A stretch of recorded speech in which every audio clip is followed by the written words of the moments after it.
Amis, bonjour à tous et à toutes. C'est parti pour cette halte spirituelle en ce 10 décembre 2021, en Matthieu 11, versets 16 à 19. C'est parti. La lecture d'aujourd'hui indique que l'enseignement de Jésus ne passait pas auprès de ses auditeurs. La désaffection est générale. Les gens rejetaient Jean parce qu'il était trop différent d'eux et Jésus parce qu'il n'était pas comme Jean. On a dit de la population de la Rome antique qu'elle ne s'intéressait qu'au pain et aux cycles. Le pain pour tuer la douleur réelle dans l'estomac, les cycles pour créer une douleur fictive dans le cœur. Tolstoï ou Dostoïevski était très impressionné lorsqu'il était enfant par les larmes que sa mère versait au théâtre. Il pensait qu'elle devait avoir une nature vraiment compatissante.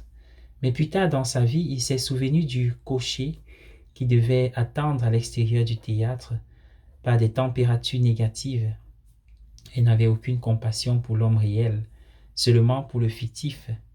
Jésus a rejeté la tentation de la célébrité.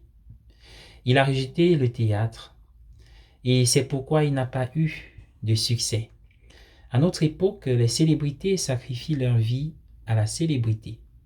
Elles doivent courtiser leurs fans, tout en sachant que ces mêmes fans peuvent se retourner contre elles sans pitié en un instant. Oui, l'entrée triomphale à Jérusalem en Matthieu 21 avait un côté théâtral, et inévitablement la foule criait « Hosanna ». Celle qui criait « Hosanna », cette foule, s'est rapidement mise à crier « Crucifie-le ».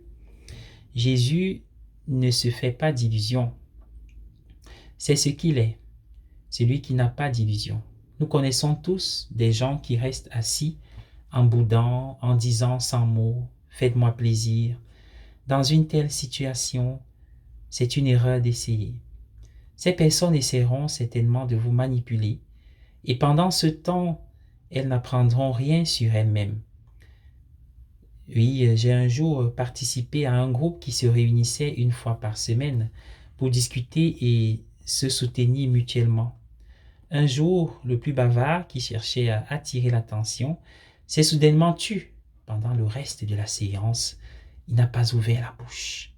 Et lorsque quelqu'un l'a invité à parler, il a dit « Je passe ». La semaine suivante, il était toujours dans son grand silence, à l'exception des « je passe ». Il s'attendait manifestement à ce que tout le monde se rassemble autour de lui et s'inquiète de ce qui se passait, à ce qu'on l'amadoue et le cajole, en lui consacrant toute son attention.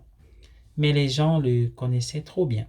Au bout d'une heure environ, alors qu'il y a un moment de silence, il intervient. « Je m'ennuie ».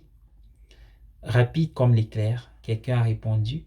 « Voulez-vous nous dire comment vous vous ennuyez ?» Bonne journée à tous et à chacun. Soyez bénis.